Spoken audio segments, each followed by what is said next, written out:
Hello and welcome to this episode of Demystified as we explore home cooking in a modern world.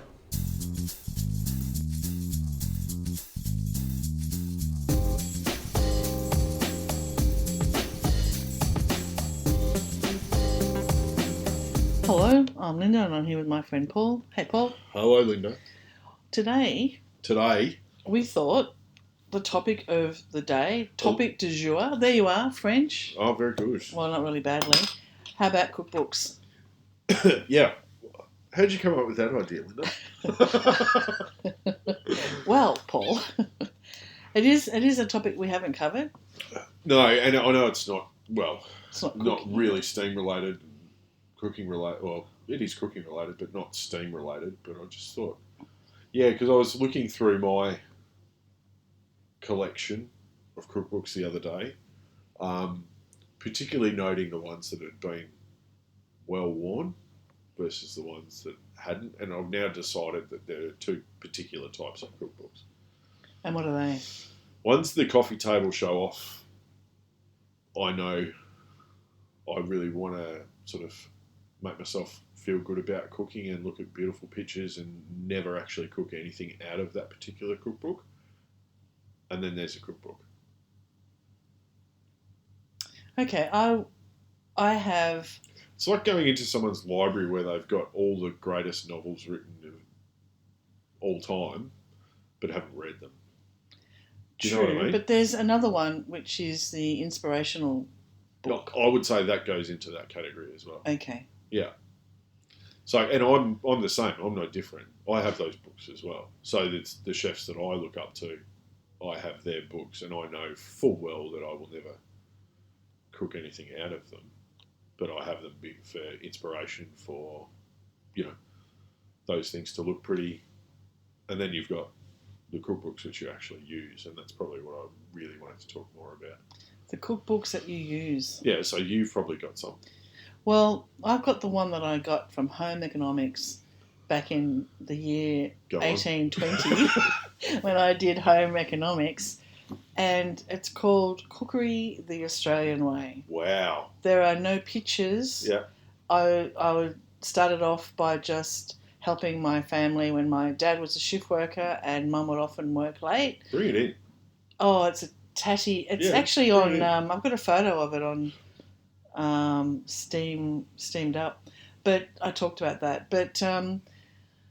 But it's tatty. It's got some sort of old, those old-fashioned covering, the vinyl coverings we used to put around books to try and keep the covers, the book together when it all fell apart. And you can tell the recipes I've cooked over the years because it's just the ones genuinely stuck together. Yeah. There's no pictures. Yeah. It's just recipes.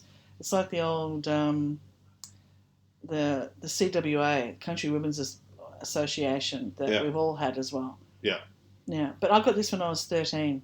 Yeah. So, part of the reason I wanted to talk about this was I was just sort of thinking that if you are going to buy a cookbook or you're looking to get a cookbook, think about what you want out of it. Do you want it to actually cook the recipes out of it and copy exactly what's been done verbatim? Or do you want it more for that inspirational side of things? Have something pretty with nice pictures and all the rest of it. So when you're shopping around for a cookbook, just think about and I would suggest don't buy a cookbook for one recipe either. Do you tend to buy the cookbooks that you use? Do you tend to buy one on a particular type, like breads, or a style of cuisine like Italian or Spanish, or would you buy by the chef? Both. Okay. Yeah, so I have both. But generally, the cookbooks of the chefs that I buy will be in the cuisine type that I like. Okay. So Thomas Keller, although you wouldn't consider it classic French cuisine, but it's heavily based on classic French technique and a lot of French terminology and more technique than anything else. But like my two most used cookbooks at home are Larousse Gastronomique, which isn't a cookbook I wouldn't consider. It's more the encyclopedia of cooking. And there's another one which is by a very famous Australian cook, not chef, Maggie Beer. Oh, sorry, not Maggie Beer, Stephanie Alexander. Stephanie Alexander, well known. I think she's well known around the world. Well, I would say that she probably is. And that book's called The Cook's Companion. I have that. Yeah. And that I would say for any home cook is, although it has recipes, the information within it is just as valuable as the recipes. There's very few pictures, which, okay, some people like, some people don't like. But that book is like worn. It used to be bright orange, looked really nice. It is worn out. My mother gave that to me when I was about 15 or 16, I think. And I've used that thing to death. And not so much for the recipes, but the information in there. You can open a page and she'll talk about artichokes, as an example. Stuff that you just maybe don't know off the top of your head, when's good, the seasons, all that sort of stuff, the types. And it will also have various preparations, and that's very similar to what Larousse Gastronomique is. It will have some very classic base level recipes that are really good fundamentals, and the fundamentals are having good knowledge of fundamentals, and then you can take things a bit further, but you've got to understand the fundamentals first. So they're the two cookbooks that I actually use, and the rest are just more for inspiration. I tend to look at the cookbooks that I've been given as presents, and they tend to be the big Spanish cookbook or the Italian, and I love looking through them. Yeah. But it's not how I cook at home. Yeah. I then go, okay, we're going out for tea now, Dougie, because then you go, we want it really nice, we want a really good version of that. But it's interesting. I don't tend to use my cookbook. I tend to think, if I get it out, if I'm feeling a little bit unsure or just feeling like a little bit of inspiration, I look back at the recipes that have stuck together, like the Scottish shortbread and the brown stew. I think it was the first thing I learned to make for my family when I had to do something for dinner. And I got the book out, and that was what we had. What was it called? Brown stew. I know. Really sounds appealing. Yeah. I think my dad, after a couple of times of making it, said, let's just change that up a bit, will we? But it was something that I use, and it does give me that comfort in a way that some good novels that you go back to. Yeah. I think Doug's reading for the 88th time Tinker Tailor Soldier Spy, and occasionally he picks up, one of the Lord of the Rings novel, which he's read since he was about 10. So we all have our book that we go to, and that would be my cookbook that I go to for just comfort. And then I go, right, put that down, let's have a look elsewhere. And buy something that, even if it is a hedging towards that in between of inspiration or actual use, buy something that you, without being mean about it, but is at your level. Yeah. There's not much point. There's some fantastic, there's some brilliant cookbooks out there by world class, top 50 chefs in the world. They've all done it, all got cookbooks, various versions and all the rest of it. But there's techniques in there which you are never, ever going to undertake at home unless you're really, really keen. So buy something at, if you're hedging your sort of bets on something that you're going to use or something that's a little bit inspirational, maybe, have a look at achievable as well to get the most out of it, because it's not nothing. It's money. So you want to get some value out of it. Unless you get real enjoyment out of, looking at the pictures and, taking some inspiration on it. If you're going to actually use it, maybe get something that's at your level and look at it from the perspective of someone that's developed a bit of a talent for mixing ingredients that you wouldn't think of doing together to make a really good end dish. There's one more I should mention, which is Ottolenghi. That's a book that I use because that Middle Eastern sort of thing doesn't. It's not that I'm not aware of it and don't know how to do it. It's just not natural to me, like, let's say, French or European cooking is. So I use his book as well, often. Well, I did buy a cookbook once because it looked fantastic, and I thought, this is great. I don't have a cake cookbook. Yeah. And the 3 that I've tried making from it all required a level of skill above where I currently am. So it's a beautiful book I put in the shelf, and then I go to Brunetti's and pick up one. Yeah. Because they look great, and I just don't have the skill, and maybe not the time, because I'm rushing normally to make a cake for someone's birthday. Yeah, I fall back on the things that I can do well. Yeah. When I put the egg in. Yeah, so chocolate cake. Yeah. But so if you're gonna get one, maybe get something that you're right about that. Is realistic to this was not at my skill level. This was really at but even if it's a bit above your skill level, that's fine, because you want to achieve something that maybe you didn't think you could achieve. But also remember that a lot of and we can talk about this firsthand, a lot of the images that you see in cookbooks are very hard to replicate in real life. Yes. So getting that perfectly smooth outer layer on a cake from a buttercream icing or a frosting or something like that requires tools that you may not have at home. And it may well also have been done with things that aren't buttercream frosting. You just don't know. And who knew, until you started taking photos and learning how to take photos of food just out of the oven the way it is, we didn't realise how many photos used hairspray or... Shaving cream. Toothpicks, yes. Toothpicks to hold food up and make it look bigger and plumper, and we had no idea. And people are often surprised when they find out that you actually do all the photos, and you don't... It's just literally... Out of the oven, onto the plate. Take a picture. Take a photo, bang. Let's move on. Yeah. And next. And that's why you can often still see the steam coming out, because it's that quick. Yeah. So unless I'm there stopping you because I'm eating it and you're trying to take a photo. But it's don't be let down by the fact. I mean, probably the ones from the better chefs, you're not going to see that. That I would doubt very much that the Thomas Kellers and the Ben Shuries of the world would allow that. But remember, they've got perfect lighting. They've picked the perfect crockery for that particular dish.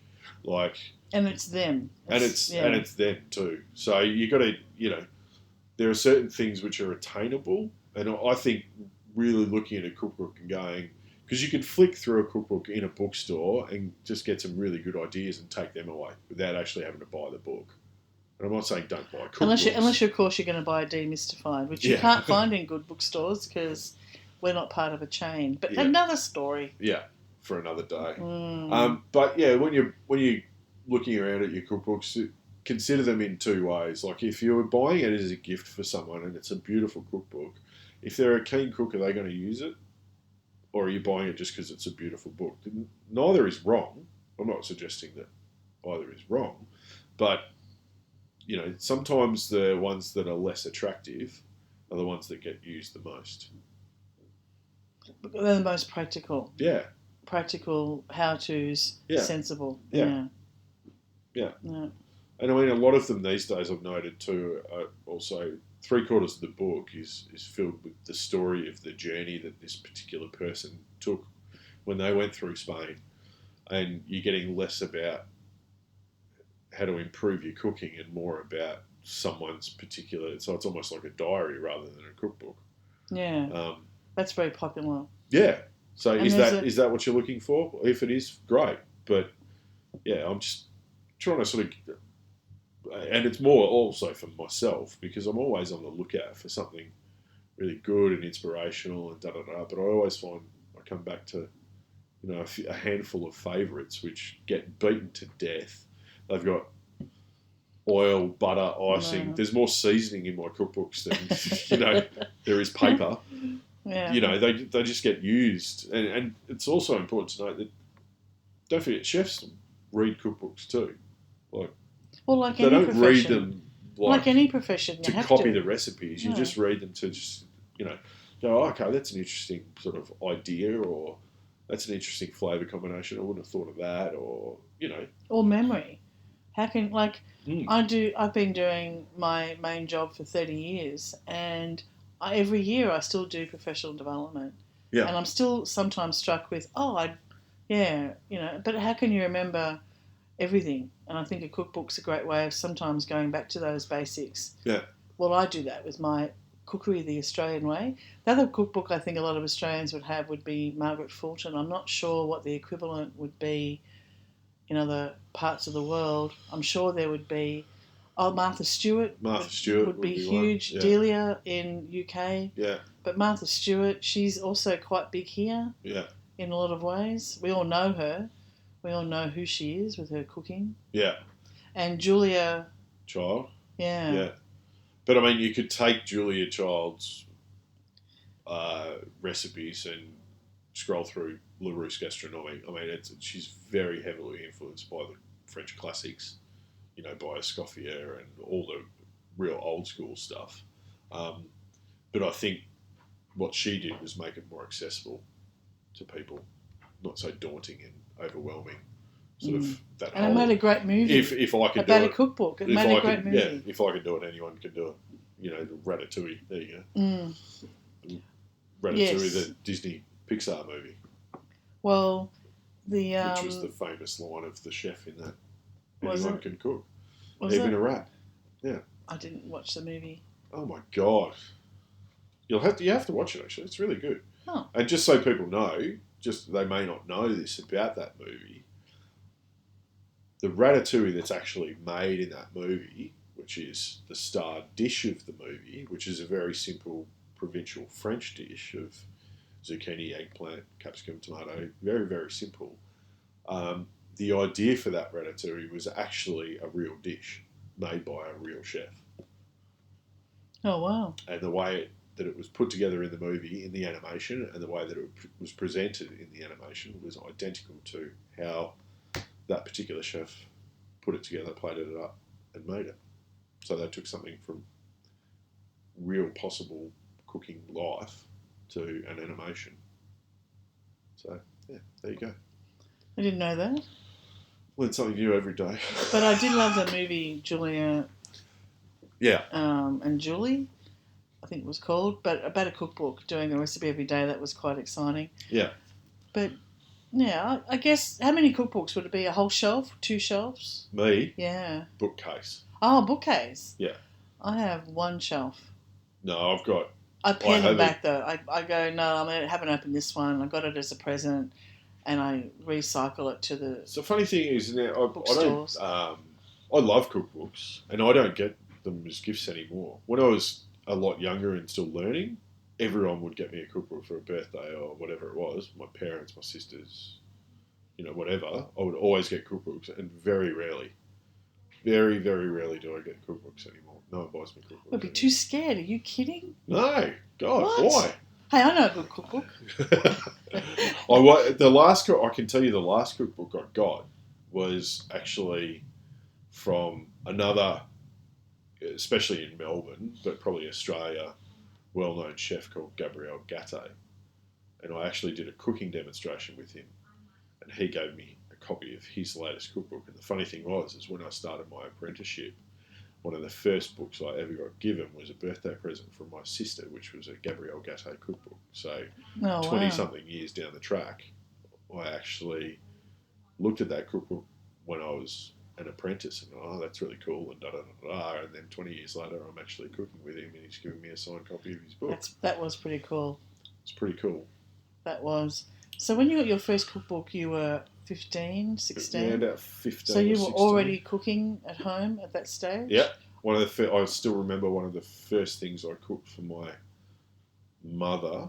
I tried to host a dinner party for about my 13th or 14th birthday party, and no one showed up. Of course, that wouldn't happen now. No. So that was kind of devastating. I remember being quite upset by that.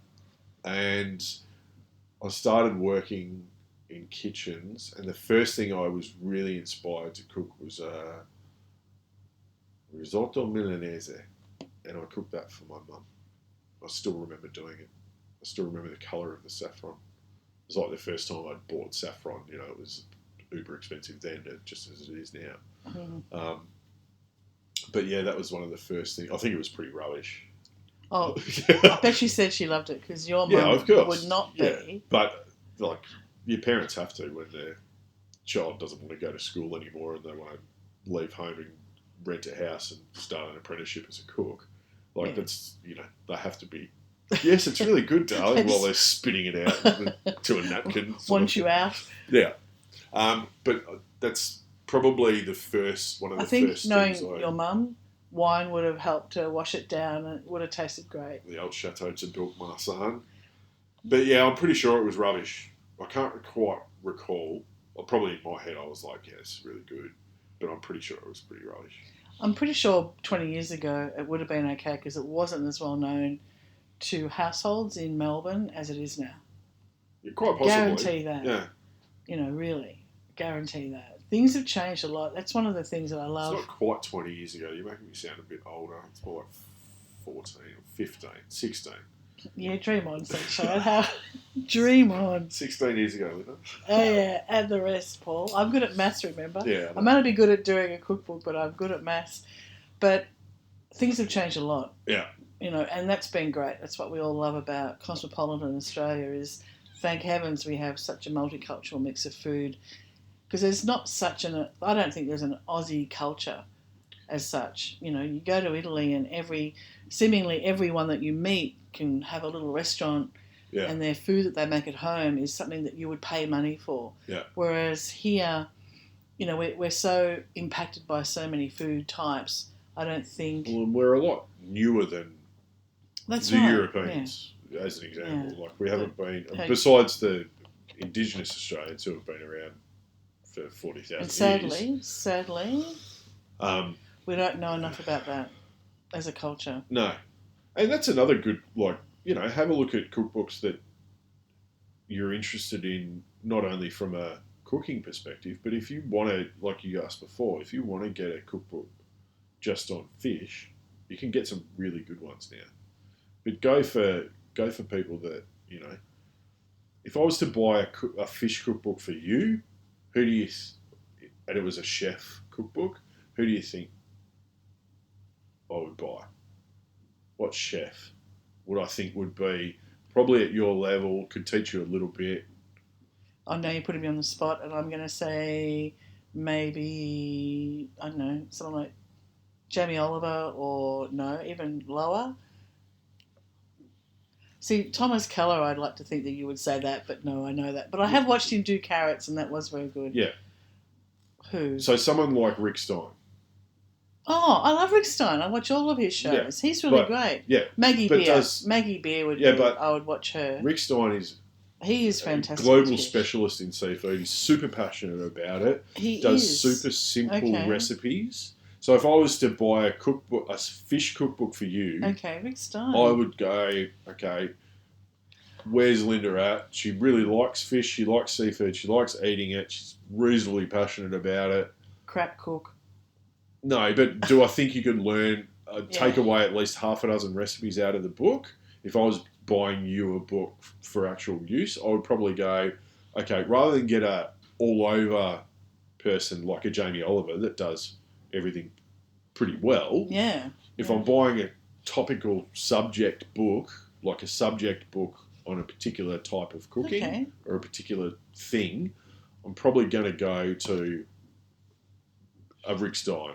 I'm not going to buy a Japanese food cookbook from just I'm not going to do that. If I want I'd like to say a native Australian cookbook, but there are some, but there's not a lot of them. But if I want a cookbook on Middle Eastern food, I'm going to look at someone like Yotam. Well, his recipes are very easy to read and follow. Yeah. But Rick Stein, that's interesting. Well, my birthday is coming up, just saying.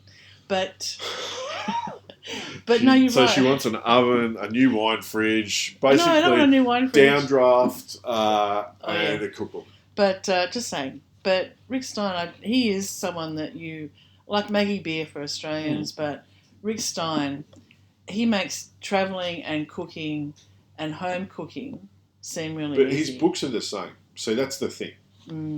So it's and one of the reasons we're talking about this is a bloke that I know rang me today and said, I've been using your website heaps. It's great, da da da. He goes, but can you just send me a book?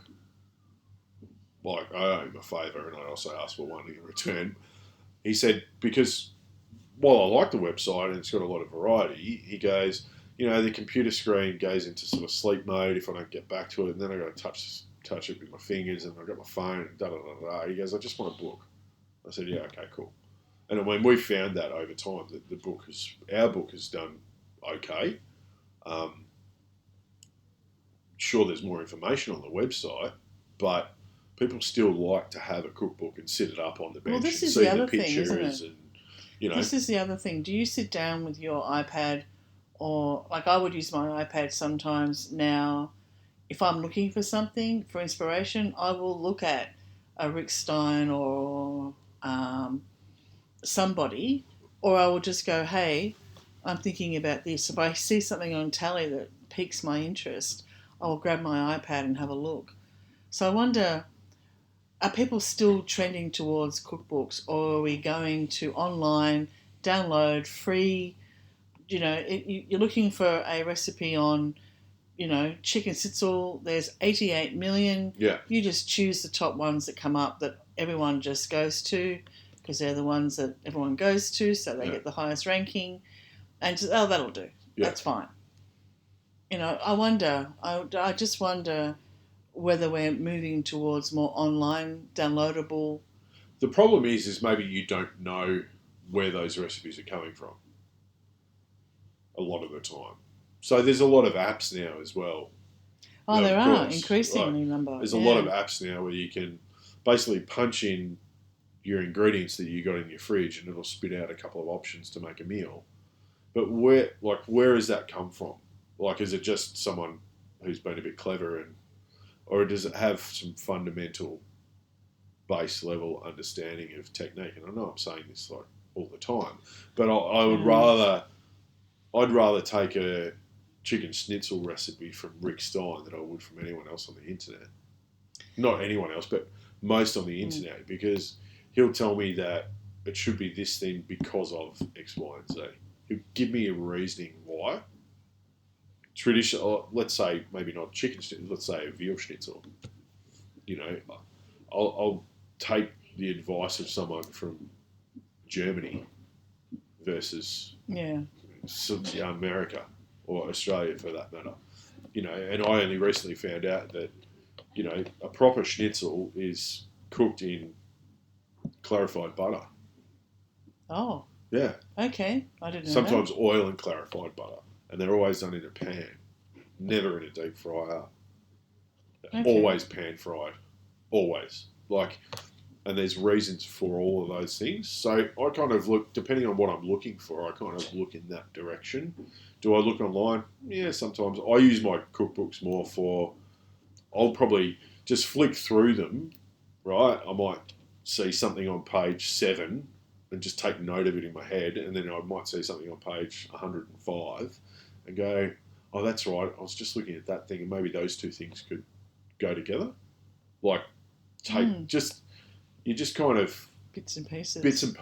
It's I kind of think of it like shopping.